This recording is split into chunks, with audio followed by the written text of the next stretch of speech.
Halo Indonesia, saya Krisyanto Yenoni, salam NKRI. Terkait KPK ya. Kemarin saya naikkan cuitan di Twitter. Saya katakan suara rakyat, cek berapa banyak di antara rakyat Indonesia yang ingin KPK dibubarkan. Dan ternyata sambutannya luar biasa. Namun ada beberapa komentar yang saya rasa menarik dan ingin saya bahas. Ada yang mengatakan bahwa kalau ada rambu-rambu saja terjadi pelanggaran, bagaimana kalau tidak ada rambu-rambu ya. Jadi KPK itu diibaratkan seperti rambu-rambu. Nah, kalau ada KPK saja korupsi merajalela, apalagi tidak ada KPK. Saya kira ini sangat sangat menarik, masuk akal. Tapi gini, dulu para pendukung Jokowi itu dengan lugunya mendukung KPK ya. Sejak awal kita menjadi pendukung Pak Jokowi dengan begitu lugunya ya, dengan suara nasionalis yang begitu lugunya. Jadi apapun yang terlihat didukung oleh Pak Jokowi, apapun yang terkesan didukung oleh Pak Jokowi, kita pun turut mendukungnya tanpa berpikir dan menyaring dan lain sebagainya. Seperti waktu itu Pak Jokowi terkesan mendukung KPK, kita pun dengan lugunya langsung mendukung KPK tanpa kita menganalisis apa maksud dan tujuan dibalik kesan dukungan yang diberikan oleh Pak Jokowi. Namun semakin kesini kan semakin terlihat, ya semakin terlihat. Dulu kita begitu membenci Pak Fahri Hamzah, ya para pendukung Jokowi begitu membenci Pak Fahri Hamzah karena Pak Fahri Hamzah adalah salah satu yang paling vokal meminta agar KPK dibubarkan. Namun semakin kesini saya semakin mengerti bahwa apa yang diungkapkan oleh Pak Fahri Hamzah sangat benar. Bahwa KPK berpolitik, yaitu alasan Pak Fahri Hamzah meminta agar KPK dibubarkan. Karena sudah jelas KPK berpolitik. Misalkan ada dua orang yang berkompetensi dalam pilkada atau pemilu. Yang pihak yang tidak siap untuk menang bisa memesan kepada KPK untuk memakzulkan pihak lawannya, ya, untuk memakzulkan lawannya dengan cara mengusik, mencari tahu celah-celah kesalahan-kesalahan apa yang pernah dibuat, apakah ada indikasi korupsi di sana dan lain sebagainya. Kemudian lawan tersebut itu dikalahkan dengan cara permainan KPK. Ini politik. Nah, KPK sebenarnya tidak seperti itu. KPK itu satu badan milik negara yang harus super independen. Sehingga KPK bisa benar-benar bekerja memberantas korupsi di bangsa dan negara ini. Jadi itu maksud dari Pak Fahri Hamzah bahwa di KPK sudah berpolitik. KPK sekarang sudah berpolitik. Nah, tidak pantas kalau dengan tameng memberantas korupsi, ya, slogan memberantas korupsi hanya dijadikan tameng untuk bermain politik. Jadi kasus-kasus korupsi itu kasus-kasus pesanan orang-orang yang berpolitik.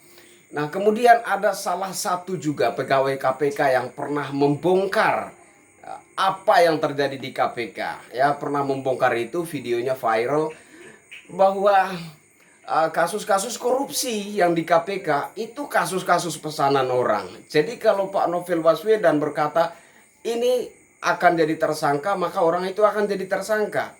Jadi tersangkanya seseorang dalam kasus korupsi itu ditentukan oleh Pak Novel Baswedan. Dia tentukan siapa yang bakal jadi tersangka korupsi, maka itu akan menjadi tersangka di kemudian hari. Sesuai dengan apa yang diucapkan oleh Pak Novel Baswedan. Dan ini sudah tidak benar. Ya. Kemudian pandangan saya secara pribadi, kalau KPK itu memberantas korupsi, ya, kalau logikanya Pak Fahri Hamzah, KPK kalau memberantas korupsi harusnya saat ini sudah tidak ada korupsi lagi. Itu logikanya Pak Fahri Hamzah. Kalau menurut saya, pandangan saya, logika saya sebagai masyarakat biasa. Kalau KPK itu memberantas korupsi, ya, harusnya ada income yang besar ke negara, begitu. Ada keuntungan yang besar ke negara. Misalkan kalau tidak ada KPK, maka pendapatan negara itu kecil atau pendapatan negara itu tersedot, terkuras oleh orang-orang yang melakukan korupsi. Nah, semestinya dengan adanya KPK, dana anggaran negara itu lebih besar gitu ya, karena tidak tersedot, tidak terserap oleh orang-orang yang melakukan korupsi. Seperti itu. Mestinya seperti itu, ya kan? Kalau tidak ada KPK, kekayaan negara kita taruhlah misalkan 100 triliun, contoh 100 triliun contoh ya, dalam setahun. Dengan adanya KPK, semestinya kekayaan negara kita itu 200 atau 300 triliun dalam setahun. Itu logikanya gitu loh. Karena KPK memberantas korupsi, menghambat agar dana negara, kekayaan negara, anggaran negara ini tidak tersedot oleh orang-orang yang melakukan korupsi. Seperti itu. Tapi anehnya, dana operasional KPK itu super besar, ya. Dana operasional KPK itu nilainya itu fantastis. Tapi apa yang didapatkan oleh negara? Anggaran negara tetap tersedot, tetap terkuras oleh orang-orang yang melakukan korupsi. Lalu kapan korupsi ini diberantas dari negara kita? Begitu.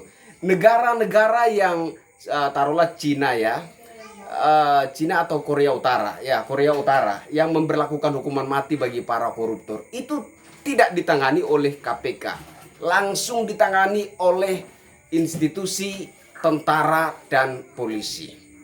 Kalau ada yang ketangkap, ada yang keciduk melakukan korupsi, langsung ditangkap, dieksekusi mati. Dor, selesai cerita. Nah, yang menjadi pertanyaan buat kita ya, yang ingin kita tanyakan kepada Bapak Presiden kita, Insinyur Haji Joko Widodo, berani tidak di akhir masa jabatannya ini membubarkan KPK dan menyerahkan penanganan persoalan korupsi ini kepada institusi TNI, Kejaksaan, Pengadilan, dan TNI, Polri gitu ya. Coba lakukan ini, menyerahkan itu kepada institusi TNI, Polri, Kejaksaan, Pengadilan, selesai. Terbukti bersalah, terbukti korupsi, dor, selesai cerita. Saya kira dengan begitu baru benar-benar bisa dikatakan memberantas korupsi. Tapi kalau korupsi, kasus-kasus korupsi yang terungkap adalah kasus-kasus pesanan, sampai kapanpun korupsi tidak akan pernah teratasi, tidak akan pernah selesai, tidak akan pernah habis. Karena kasus-kasus korupsi yang terungkap adalah kasus-kasus pesanan. Seperti itu. Itu bukan pemberantasan korupsi, melainkan memberantas lawan politik. Saya Krisyanto Yenoni, kalau teman-teman saudara-saudara sebangsa dan setanah air sependapat, sepemahaman dengan saya, silahkan komen di bawah ini, ketik bubarkan KPK. Salam NKRI. Bravo NKRI, bravo Jokowi. Merdeka!